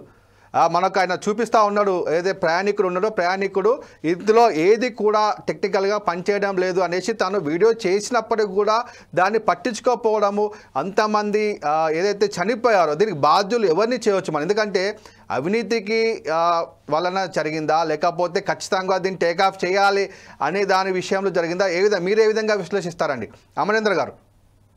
ఫోర్సైట్ టీవీ యాజమాన్యానికి, ప్రసన్న గారికి, రామ్మోహన్ సార్, వెంకటరెడ్డి, కార్తిక్ గారికి హృదయపూర్వక నమస్కారాలు. సరే, సంఘటన ఏది జరిగినా కానీ ఇది ఒక పెద్ద భారతదేశంలో విషాదకరమైనటువంటి సంఘటన. ఆ చనిపోయిన వారి కుటుంబాలందరికీ బీఆర్ఎస్ పార్టీ నుంచి ప్రగాఢ సానుభూతి. నా వ్యక్తిగతంగా కూడా చాలా బాధాకరంగా అనిపిస్తుంది. నిన్నటి నుంచి చూస్తుంటే అందులో ప్రయాణించిన 242లో 241 మంది చనిపోవడం, అదే విధంగా అక్కడ ఉన్నటువంటి మెడికల్ విద్యార్థులు, ఈ దేశ భవిష్యత్తు ఉన్నటువంటి మెడికల్ పీజీ విద్యార్థులు కూడా చనిపోవడం నిజంగా కూడా చాలా బాధాకరం విషయం. నేను కూడా కొన్నిసార్లు విమాన ప్రయాణాలు చేసినప్పుడు ఆ విమానాన్ని పరిశీలనలకు తీసుకుంటే చిన్న విమానాలనే దగ్గర ఒక 14-15 మంది టెక్నీషియన్స్ అనుక్షణం పర్యవేక్షిస్తారు. ఒక విమానం టేకప్ అవ్వడానికి, ల్యాండింగ్ అవ్వడానికి కూడా ముందు కూడా ఆ రన్వేన్ గానీ, తర్వాత లైటింగ్ సిస్టమ్ గానీ, తర్వాత సిగ్నలింగ్ సిస్టమ్ గానీ, ఏటీసీ ఎవ్రీథింగ్ పర్యవేక్షిస్తుంది. దీనికి మొత్తం ఒక చీఫ్ ఇంజనీర్ ఉంటారు, ఏరోనాటికల్ చీఫ్ ఇంజనీర్ ఉంటారు. అయితే ఇప్పుడు ఎయిర్ ఇండియా దగ్గర ఉన్నటువంటి 8 787-8 విమానాలలో ఇది ఒక విమానం. ఇది అతిపెద్ద విమానం. అందులో సరే ముఖ్యంగా ఏంటంటే గుజరాత్ నుంచి ఫ్లై అవుతున్నప్పుడు అనుమానాలు అనేటివి చాలా రకాలుగా, అహ్మదాబాద్ నుంచి ఫ్లై అవుతున్నప్పుడు అనుమానాలు రావడం అది సమంజసమే. కానీ ఇక్కడ అనుమానాలకు తావివ్వకుండా మనం దీని మీద పరిశీలన చేస్తే ఇది నిజంగా కూడా రానున్న కాలంలో సామాన్యులు, ఇప్పుడున్నటువంటి సామాన్యమైన జీవితము, ఉన్నత మధ్య తరగతి కుటుంబాలు కూడా చాలా మంది విమాన ప్రయాణం చేయాలనుకునే సంకల్పం కలిగినటువంటి సందర్భం ఇది. ప్రపంచం అంతా ఏకీకరణ అయినప్పుడు ప్రపంచాన్ని కూడా ఒకప్పుడు విమానం అంటే ఒక 30-40 ఏళ్ల కింద ఎవరో పోయినట అనేది ఉండే. ఇప్పుడు అట్లా కాదు, సామాన్యుడు కూడా విమానం ఎక్కుతున్నారు. సామాన్యుని భద్రత తీసుకోవాల్సిన అవసరము ఇటు ప్రభుత్వాన్ని మీద తప్పకుండా ఉంటదండి. ఎందుకంటే ప్రభుత్వాన్ని లేదనకుండా ఉండడం. ఇంకోటి ఏంటంటే, ఎందుకంటే అది సామాన్యుడైనా కానీ, మన మాజీ ముఖ్యమంత్రులది కానీ, లేకపోతే 40 చిల్లర మంది బ్రిటిష్ పౌరులది కానీ, ఐరిష్ పౌరులది కానీ, కెనడా పౌరులది కానీ, తర్వాత 160 మంది అందులో ఉన్నటువంటి భారతీయ పౌరులు కానీ, తర్వాత అక్కడ పసిపిల్లలు, వాళ్ళ జీవితాలు నిజంగా ఒక డాక్టర్ విషాదం చూస్తుంటే అందులో ఆయన అక్కడ బ్రిటన్ లో సెటిల్ అయ్యి ఇక్కడ ఉన్నటువంటి డాక్టర్ ఉద్యోగం చేస్తుంటే వాళ్ళ భార్యని, ఆమెని ఉద్యోగానికి రాజీనామా చేయించి 3 పిల్లలతోటి, ట్విన్స్ అండ్ పిల్లలతో పోతున్న ఫోటో చూస్తుంటే, వాళ్ళ సంతోషం చూస్తుంటే నాకు ఇంకోటి బాగా అనిపించింది. ఇంకోటి ఏంటంటే, నా కూతురు కూడా మెడికల్ కాలేజీలో చదువుతుంది, 4th ఇయర్. ఇక్కడ నిన్న సంఘటన జరిగి మెడికల్ కాలేజ్ బిల్డింగ్ జరిగితే నా కుటుంబంలో ఏదో జరిగినంత బాధాకరం అని అనిపించింది. ఇండియాలో జరిగితే బాధపడతాం, ఇంకా సడన్ గా ఆ విషయాలను నాకే మానసికంగా చాలా సేపు కోలుకోవడానికి టైం పట్టింది. దాంట్లో అనేక మంది భారతదేశ భవిష్యత్తు, దాంట్లో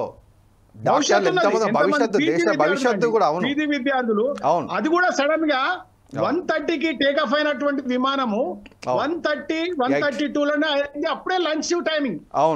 లంచ్ టైమింగ్ లో వాళ్ళందరూ పీజీ విద్యార్థులు కూడా ఆ టైంలో ఉండడం, లేకపోతే ఆ బిల్డింగ్లు ఉంటుండనో ఉండకపోవడం మనకి ఇక భగవంతుడు తెలుసు, మనకు తెలుసు.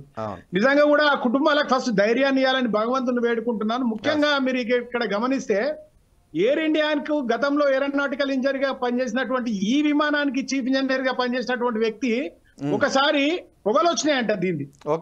ఈ పొగలు వస్తే దాని గురించి ఇది బాగు చేయాలని చెప్తే తాత్కాలికమైనటువంటి అక్కడ ఉన్నటువంటి వనరులతోటే బాగు చేసి పెడితే ఆయన చెప్పిండంట ఇది మంచి పద్ధతి కాదు, ఇది చేయాలని చెప్తే షటప్ నువ్వు ఊరుకో, షటప్ అన్నాడంట. ఆయన కూడా చెప్పిన మాట ఏంటంటే షటప్ నువ్వు ఊరుకో అని చెప్పి ఆ ఉద్యోగి పోతే ఆయన చనిపోయి ఉన్నాడు గతంలో.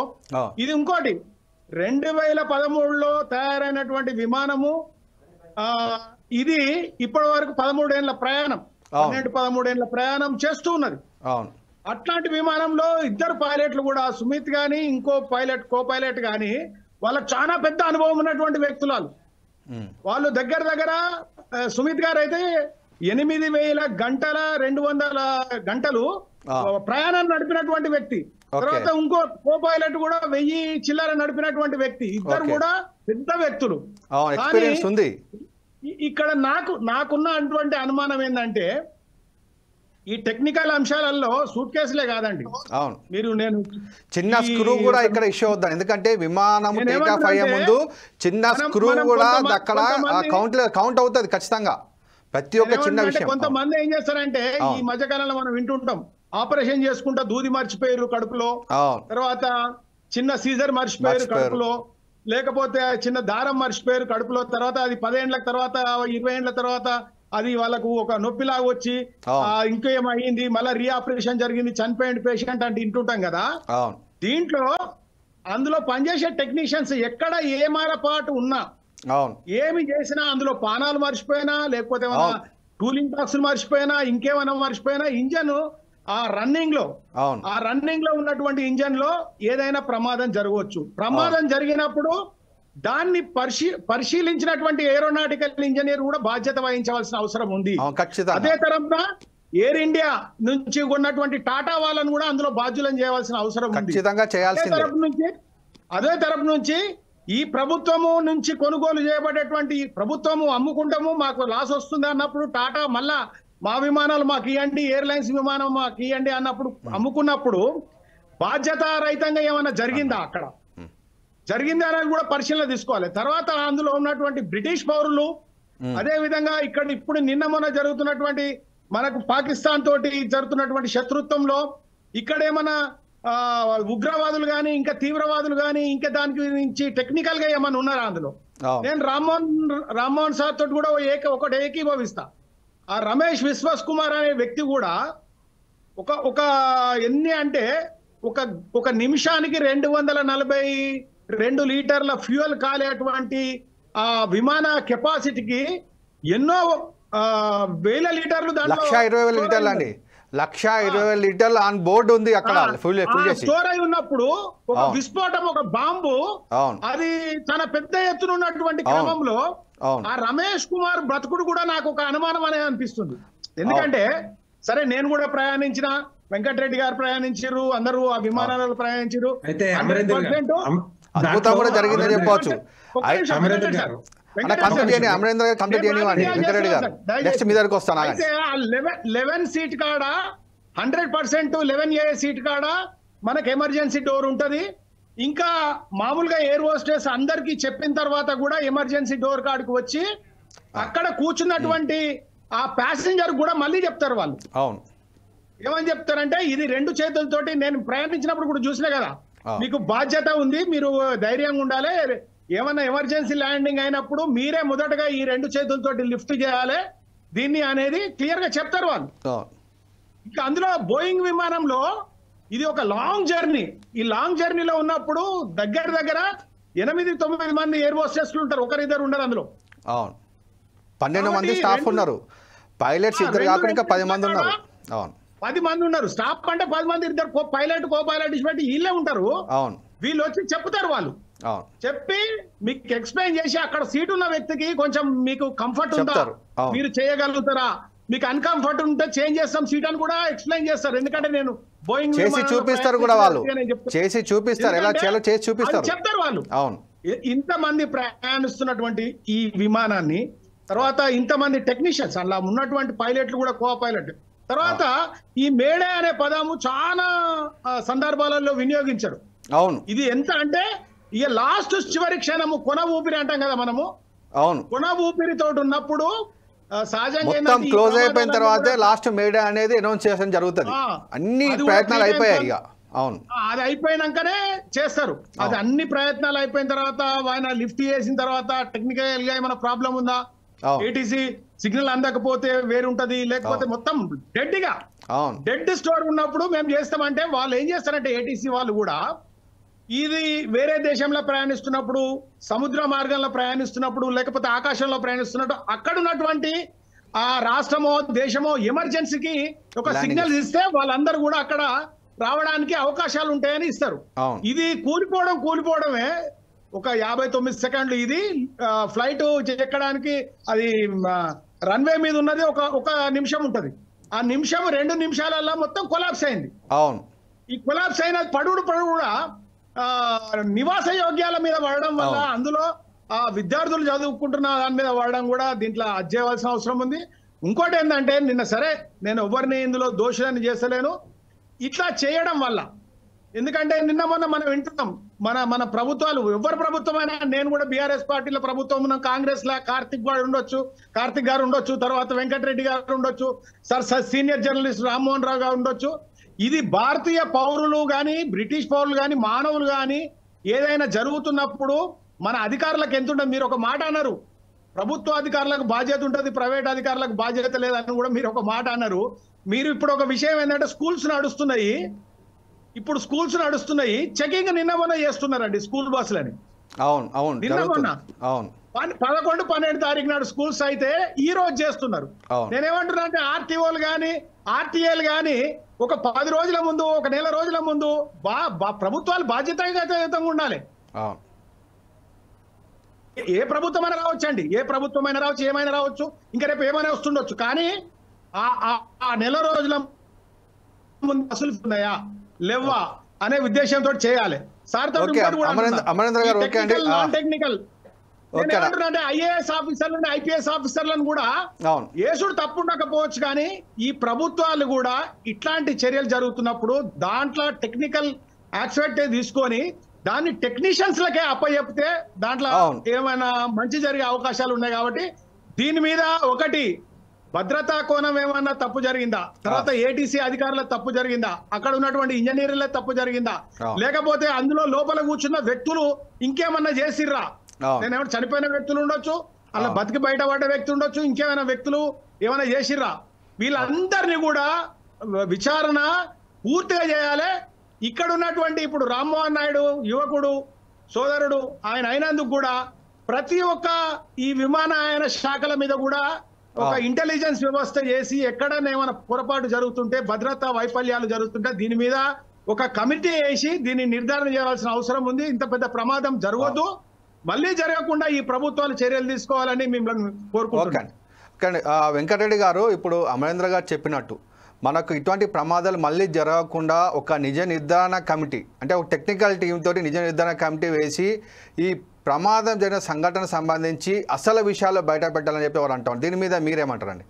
డెఫినెట్ గా ఎందుకంటే ఇవంతా కూడా ఇంత పెద్ద ప్రమాదం జరిగినప్పుడు ఎవరు బాధ్యులు, ఎవరు దీనికి కారణము అనేది డెఫినెట్ గా బయట పడుతుంది, బయట తీసుకొస్తారు, వాళ్ళ మీద యాక్షన్ ఉంటుంది.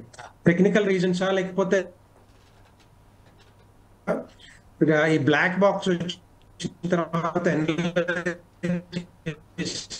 సార్ మీ వాయిస్ కొంచెం కట్ అవుతుందండి, ఒకసారి చూసుకోండి. ఒకసారి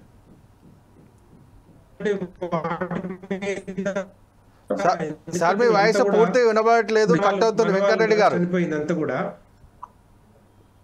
ఒక్క మాట, బండారు రామ్మోహన్ గారు ఒక్క మాట చెప్తా ఉన్నారు. వెంకటరెడ్డి గారు ఒక్క నిమిషం. హలో ప్రసన్న గారు, ఇప్పుడు వస్తుందా? అంటే ఏమవుతుందంటే ఇప్పుడు భద్రత విషయంలో ఏ పార్టీ రాజీ పడదు. పార్టీ ఏదంటే ప్రభుత్వాలు శాశ్వతం కదా, ప్రభుత్వాలను పనిలేదు కానీ ప్రభుత్వాలు శాశ్వతం. రెండోది అంటే ఒక చిన్న సగం చెప్తా, అంటే ఎంత జాగ్రత్తగా ఉంటారండి. ఈ మధ్యన ఏకనాథ్ షిండే గారు తన గ్రామానికి పోతూ బొంబాయి నుంచి ఒక ఎయిర్పోర్ట్ పోయి ప్రత్యేక విమానంలో అక్కడి నుంచి ఆ ఊరికి పోయి రావడానికి 3 గంటలు లేట్ అయింది. లేట్ అయితే వచ్చాకల్లా పైలట్ నా డ్యూటీ టైం అయిపోయి దిగిపోతాను అనమాట. అయ్యో బామారి బతులాడు, అయ్యో ఇట్లా దిగిపోతానంటే ససేమిరాను అంటే ఎంత పకడ్బందీ ఏర్పాట్లు ఉంటాయంటే ఆ విషయంలో ఒక పైలట్ ఎన్ని గంటలు నడిపించాలి, ఆ తర్వాత రెస్ట్ ఎట్లా తీసుకోవాలి. అంతకుముందు 45 గంటలు ఆయన మన దినచర్యను పరిశీలిస్తారు. అంతర్జాతీయ విమానాలు అయితే వారం రోజుల పాటు వారిని అబ్జర్వ్ చేస్తారు. ఆగిండా, తిన్నాడా, ఏం తిన్నాడు, ఏం చేసిండు అనేది కూడా చూస్తారు. అట్లా ఎవరిని కలిసిండు కూడా ఇవన్నీ చాలా ఇబ్బందులు. ఎందుకంటే ఈయన ఎందుకు ఉదాహరిస్తున్నా అంటే ఆఖరికి మళ్ళీ అన్ని పరీక్షలు చేస్తే 3 గంటలు వెయిట్ చేయాల్సి వచ్చింది ఏకనాథ్ షిండే అక్కడ విమానాశ్రయంలో. తర్వాత ఆయనతో పాటు చెడ్డలో మంచిలో చెడ్డ అన్నట్టు ఒక కుటుంబం మన ఆరోగ్య కారణాల రీత్యా ఆపరేషన్ అర్జెంట్ ముంబై పోతుంటే ఆయన స్పెషల్ ఫ్లైట్ లో వాళ్ళు ఎక్కించుకుని పోయినట్టు మంచి మన్నన పొందిండు ఆయన. నేను ఎందుకంటే ఎప్పుడు కూడా పైలట్లు ఖచ్చితంగా దీని మీద ప్రయత్నం చేస్తారు ఉంటుంది. రెండోది ఏంటంటే ఈ మధ్యన ప్రైవేటీకరణ జరగడం కాంగ్రెస్ చేసింది, అది బీజేపీ చేసింది. ఇప్పుడు ప్రైవేటీకరణ ఎవరు ఆపే పరిస్థితి లేదు, ఒక్కరికి ఆపాదించాల్సిన అవసరం. ప్రైవేటీకరణ మొదలు పెట్టిందే ఆస్తుల నిరర్ధక ఆస్తులను అమ్మడం అనేది ఎప్పటి నుంచి చేస్తున్నారు. కాంగ్రెస్ మొదలు పెట్టింది, తీవ్రతరంగా చేసి ఇప్పుడు అమ్ముతున్నారు. దాన్ని మనం తప్పడాల్సిన అవసరం లేదు. ఈ తెల్ల ఏనుగుని ఎన్ని రోజులు ప్రభుత్వం ఉంచుకున్నా చాలా సార్లు చూడండి మీరు, ఎయిర్ ఇండియా రేట్లు ఎక్కువ ఉంటాయి, మామూలు రేట్లు తక్కువ ఉంటాయి. అందుకని మోడీ గారు ఏమన్నారు, స్లిప్పర్లు వేసుకున్న వాళ్ళు కూడా విమానం ఎక్కే పరిస్థితి తీసుకొస్తారు. అది జరిగింది అంటున్నాడు. ఇవాళ ప్రైవేటీకరణ జరిగింది. కింగ్ ఫిషర్ మునిగిపోవచ్చు, ఇండిగో మునిగిపోతుండొచ్చు, ఏమైనా కావచ్చు, కానీ మంచిగా చెడ్డ జరిగింది. అయితే ఇది ఏమైతుందంటే తక్కువ ఖర్చుతోని, అంటే వీళ్ళు ఏం చేస్తున్నారు, కొన్ని కుదించుకోవడం వల్ల సమస్య వస్తుందంట. ఇంకొక కారణం చెప్పి ముగిస్తాను. ఇవాళ ఎయిర్పోర్ట్లు ఎట్లా తయారైపోయాయంటే బ్రహ్మాండ అంతర్జాతీయ ఎయిర్పోర్ట్లు లోపలికి పోతే మేడి పండు చూడు మేలుమై ఉండి అన్నట్టు బ్రహ్మాండంగా ఏసీలు వీసీలు బ్రహ్మాండంగా ఉంటున్నాయి. కానీ భద్రత విషయంలో నేను చెప్తాను, 4-5 ఎయిర్పోర్ట్ల సంగతి చెప్తాను. డెహ్రాడూన్ ఎయిర్పోర్ట్, అట్లాగే మైసూర్ ఎయిర్పోర్ట్ రేకుల షెడ్లు ఇవ్వాలని చెప్పారు. ఒకనాడు మన బేగంపేట ఎయిర్పోర్ట్ ఏంది కదా, రేకుల షెడ్ లాంటిదే కదా. కానీ వాళ్ళ శంషాబాద్ చూస్తే అసలు ప్రపంచంలో అద్భుతమైన ఎయిర్పోర్ట్. అయితే ఈ హంగులు ఏర్పాటు చేస్తున్నారు. కానీ భద్రత విషయంలో చూడడానికి ఒకటే విషయాలు చెప్తాను నేను మీకు. చెన్నై ఎయిర్పోర్ట్లలో దగ్గర నుంచి విమానం పోతుంటది, చెత్త కళేబరాలు, జంతు కళేబరాలు ఆడ ఉంటాయి. మరి గద్ద రాకపోతే మీకు డెహ్రాడూన్ లో కూడా అదే, మీరు మన మైసూర్ ఎయిర్పోర్ట్ లో కూడా అదే చూసారు. నేను స్వయంగా చూసానని చెప్తున్నా. అంటే ఈ ఎయిర్పోర్ట్ లోపల సౌకర్యాలు కల్పించడంలో ఉన్న శ్రద్ధ బయట మనకి సెక్యూరిటీ మీద ఎందుకు పెడతలేదు, ఖర్చు తగ్గించుకుందాం అనే దాంతో సెక్యూరిటీలో కోత విధిస్తున్నారు, భద్రతల కోత విధిస్తున్నారు. ఇది అంగులు ఎందుకు చేస్తున్నారు అంటే ప్రైవేటీకరణలో భాగంగా ఈ మొత్తం షాపులు అమ్ముకుంటారు కదా, షాపులు ఉంటాయి కదా, మనం బయట కాఫీ తాగితే 10-15 రూపాయలు 20 రూపాయలు, ఆడ 150 రూపాయలు కాఫీ, 150 రూపాయలు అమ్ముకుంటున్న ఎట్లుండాలి వానికి అట్లా చేయాలి. కనుక ఈ ఎయిర్పోర్ట్ లోపల సౌకర్యాలు బ్రహ్మాండంగా చేస్తూ దీన్ని మర్చిపోతున్నారు అంటున్నాను నేను. దానివల్ల వస్తున్న సమస్య అంటే మరి విమాన ప్రమాదం జరగడానికి ప్రధానమైన కారణం సెక్యూరిటీని మర్చిపోయి ఇతర అంశాల మీద ఎక్కువ పడుతున్నారు. తక్కువ ఖర్చులో ఎక్కువ మంది తీసుకుపోయి దివాలా తీస్తున్నా సరే పోటీ పెరిగింది కదా మనకు. ఈ పోటీ ప్రపంచంలో అసలైన భద్రతా ఏర్పాట్లు మరుస్తున్నారు. ఏ ప్రభుత్వం ఈ ప్రభుత్వం కాదు, ఇప్పటికైనా స్వతంత్ర కమిటీ ఒకటి వేయాలి, వేసి మన దేశ బోర్డును వేయొద్దు అంటున్నాను నేను స్పష్టంగా చెప్తున్నాను. అంటే ఇక్కడ ఏదైనా మళ్ళీ పార్టీ రాజకీయాలు వస్తాయి కనుక వేరే దేశం వాళ్ళను ఇందులో ఎక్స్పర్ట్లను వేసి డీజీసీఏ పొరపాటును కూడా గట్టిగా చూపిస్తున్నారు. ఏటీసీ ఏమో కేవలం కంట్రోల్ యూనిట్ మాత్రమే, వాళ్ళకి పెద్ద ఏముండదు, వాళ్ళు కేవలం ఆపరేషన్ చూస్తారు. కానీ డీజీసీఏ చూసేది ఏంటంటే విమానాల భద్రత, విమానాల తయారు తర్వాత ఏం జరిగింది, మధ్యన ఏమైనా ఫెయిల్ అయిందా, ఈ విమానం మీద చాలా ఆరోపణలు ఉన్నాయి కనుక ఆ పోటీలో ఏం జరిగింది, ముఖ్యంగా ఈ విమానాలు వాడడంలో ఇది తీసేయాల్సిందా. నేను చెప్పాను కదా, పల్లె వెలుగు బస్సులాగా తయారవుతున్నాయి ఇవన్నీ. కొత్త విమానం ఎందుకుంటలేదు, ఇది కొత్త విమానాలు కొంటే ఎట్లా నష్టం జరుగుతుంది కనుక చేస్తలేదా, పాత బస్సులు నడిపినట్టు ఇవి నడుపుతున్నారా అనే సమస్య వస్తుంది కనుక ఫిట్నెస్ సర్టిఫికేట్ గురించి దీని మీద కూడా మంచి ఒక దాని మీద విచారణ జరపాలి.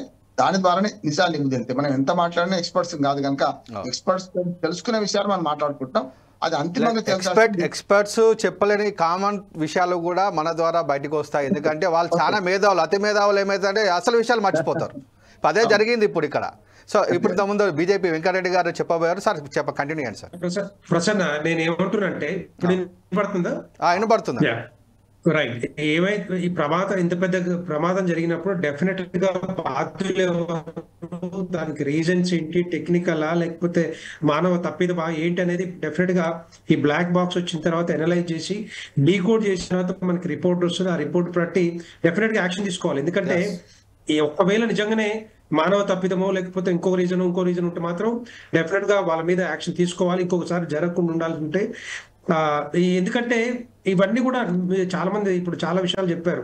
టెక్నిక్ ఫ్లైట్ ల్యాండ్ అవ్వగానే ఒక 10-15 మంది ఫ్లైట్ చుట్టూతా చేరి మొత్తం టోటల్ గా చెక్ చేస్తూ ఉంటారు. దాంట్లో ఏమేమి రీజన్స్ ఉన్నాయి, ఎక్కడ చిన్నది ఈవెన్ గ్లాస్ కు ఒక చిన్న రంధ్రం పడ్డా కూడా ఎఫెక్ట్ పెద్ద ప్రమాదం అది చెప్పాలంటే. చిన్న సో అలాంటిది ప్రతి బోల్ట్ నట్లు ఏవైనా కూడా చెక్ చేసి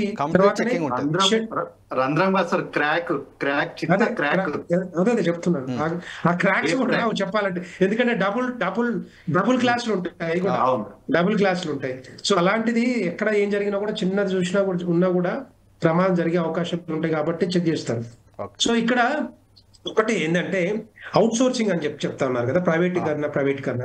నేను ఒకటి చెప్పాలనుకుంటున్నాను. దుబాయ్ లో పెద్ద ఎయిర్పోర్ట్ ఉంది, మనకు తెలుసు ప్రపంచంలో పెద్ద ఎయిర్పోర్ట్. ఎమిరేట్స్ కానీ, ఎతిహాద్ కానీ, మిగతా ఎయిర్లైన్స్ కానీ టోటల్ గా అక్కడ పనిచేసేటోళ్ళు, టెక్నికల్, నాన్ టెక్నికల్ సిబ్బంది వీళ్ళంతా కూడా మన ఇండియన్సే ఉంటారు అక్కడ. మన ఇండియన్సే పనిచేస్తారు అక్కడ. నేనేమంటున్నా అంటే ఎవరు ఎక్కడ పనిచేసినా కూడా ఇలాంటి సంస్థలు పనిచేసినప్పుడు డెఫినెట్ గా ఒక బాధ్యత ఉంటుంది వీళ్ళకి. ఎందుకంటే వాళ్ళకి తెలుసు, వాళ్ళకు మనస్సాక్షిగా తెలిసి ఉంటుంది ఎక్కడెక్కడ ఏం జరుగుతుంది ఏంటి అనేది. నిజంగానే ఎవరన్నా ఇట్లాగే ఏమన్నా ఒకళ్ళు చేయాలనుకుంటే దాన్ని పట్టించుకోకపోతే అలాంటిది దాని ప్రీవియస్ రిపోర్ట్స్ ఉంటాయి చూసారా, ఏవైతే చెక్ రిపోర్ట్స్ ఉంటాయి అవన్నీ కూడా బయట తీసుకొస్తే అప్పుడు తెలుస్తుంది నిజంగా అక్కడ ఉందా లేదా అనేది. ఎందుకంటే ఒకవేళ కొన్ని అలాంటివన్నీ కూడా బయటకు వస్తే వాళ్ళ మీద యాక్షన్ తీసుకోవచ్చు. సో పైలట్స్ గురించి మనకి ఇష్యూ లేదు, అక్కడ సీనియర్ మోస్ట్ పైలట్స్ ఉన్నారు, వేల కొద్ది గంటల ఎక్స్పీరియన్స్ అక్కడ ఇష్యూనే లేదు. కాకపోతే ఎందుకు లేవలేదు, ఎందుకు టేక్ ఆఫ్ అవ్వలేదు అనేది చాలా ఇంపార్టెంట్, ఎందుకు జరగలేదు అనేది చాలా ఇంపార్టెంట్. అది మరి ఇంకా వేరే ఏమైనా రీజన్స్ ఉన్నాయి ఏంటి అనేది కూడా మనకు తెలియదు. 1965లో గుజరాత్ సీఎం బల్వంత్ రాయ్ మెహతా అనుకుంటారు, బల్వంత్ రాయ్ మెహతా కూడా అదే సీఎం ఉన్నప్పుడే చనిపోయాడు కూడా ప్రమాద ఘటనలో, ఇదే విమాన ప్రమాద ఘటనలో ఆ టైంలో చనిపోయాడు, ఇదే క్రాష్ లో చనిపోయాడు. ఇది అంటే ఎప్పుడు ఏ విధంగా వస్తుందో మనకు కూడా తెలియదు. ఇక్కడే కాదు, అమెరికాలో కూడా మన జరిగింది కదా రీసెంట్ గా 4-5 నెలల క్రితం చాలా పెద్ద దుర్ఘటన జరిగింది, చాలా పెద్దది. మరి అంత టెక్నికల్ అంత నాలెడ్జ్ ఉన్న వాళ్ళు అంతా కూడా. వెంకరెడ్డి అన్న కాంగ్రెస్ ప్రభుత్వం ఉన్నప్పుడు రాజశేఖర రెడ్డి కూడా చనిపోయింది కదా.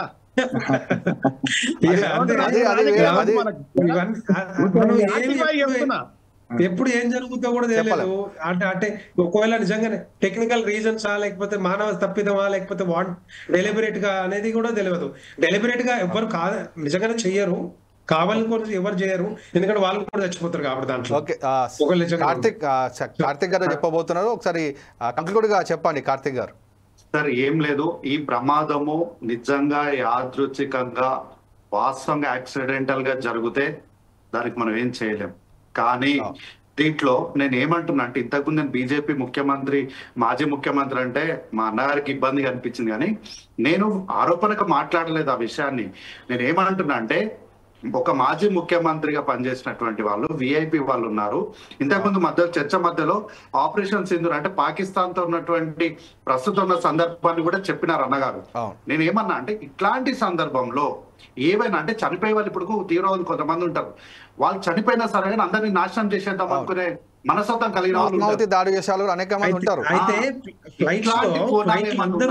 ఎవరైనా ఏ ఫ్లైట్ లో అయినా కూడా ఎంత పెద్దోళ్ళైనా ఉండొచ్చు, హీరోలు ఉంటారు, హీరోయిన్ పెద్ద పెద్ద మంత్రులు ఉంటారు, దానికి స్పెషల్ చెక్కింగ్ ఏముండదు, కంపల్సరీ చేయాల్సిందే. చెక్కింగ్ అనేది కంపల్సరీ కాదు సార్. నేను చెప్పేది దయచేసి నేను ఏమంటున్నా అంటే, నేను ఎవరిని ఇక్కడ నేను పార్టీలకు అతీతంగా నేను ఏమంటున్నా అంటే ఒక ఎక్స్సీఎం అంటే ఎంతైనా వివిఐపి కదా సార్. నార్మల్ ప్యాసింజర్ కన్నా ఎక్స్సీఎం అంటే ఎంతైనా కొంత ఇంపార్టెన్స్ ఉంటది కదా. అంటే నేను ఏమంటున్నా, ఇప్పుడున్నటువంటి మన దేశంలో ఉన్నటువంటి పరిస్థితుల నేపథ్యంలో ఏదైనా కుట్ర కోణం ఉందా అనేది పూర్తిగా దర్యాప్తు చేయాలి. దీన్ని నేను ఎవరో రాజకీయ కోణంలో నేను మాట్లాడతలేను, ఈ దేశ భద్రత విషయంలో మాట్లాడుతున్నా. ఇందులో ఎవరైనా మేము చనిపోయినా సరే కానీ ఈ దేశంలో ఇట్లాంటి విధ్వంసాన్ని సృష్టించాలన్న ఆలోచనతో ఎవరైనా ఉనిండేనా, లేకపోతే ఇప్పుడు ఈ ఫ్లైట్ల నుంచి బయటపడిన వ్యక్తి నిజంగా అదృష్టవంతుడా, లేకపోతే ఆల్రెడీ ఏమైనా ట్రైన్డ్ ఉన్నాడా అంటే ఇట్లాంటి ప్రతి విషయంలో కూడా దర్యాప్తు పూర్తి విచారణ జరగాలి, పూర్తిగా జరగాలి అన్న విషయాన్ని మాత్రమే నేను ప్రస్తావిస్తూ, ఎక్స్సీఎం పైన అంటే ఒక రాష్ట్రానికి ముఖ్యమంత్రిగా పనిచేసినటువంటి వ్యక్తి పైన అపారమైనటువంటి గౌరవం బాధ్యతతోనే మాట్లాడుతున్నా, కానీ రాజకీయంగా కానీ రాజకీయ స్వలాభాల కోసం మాట్లాడట్లేదు. నేను మాజీ ముఖ్యమంత్రి అని ఎందుకు స్పెసిఫైగా చెప్తున్నా అంటే, అందరికీ ఉన్నటువంటి భద్రత కన్నా ఒక మాజీ ముఖ్యమంత్రి అంటే ఒక ప్రజాప్రతినిధికి ఒక స్టెప్ ఎక్కువ ఉంటుంది. అందరూ సమానమే, కానీ సమయం అయిపోయింది.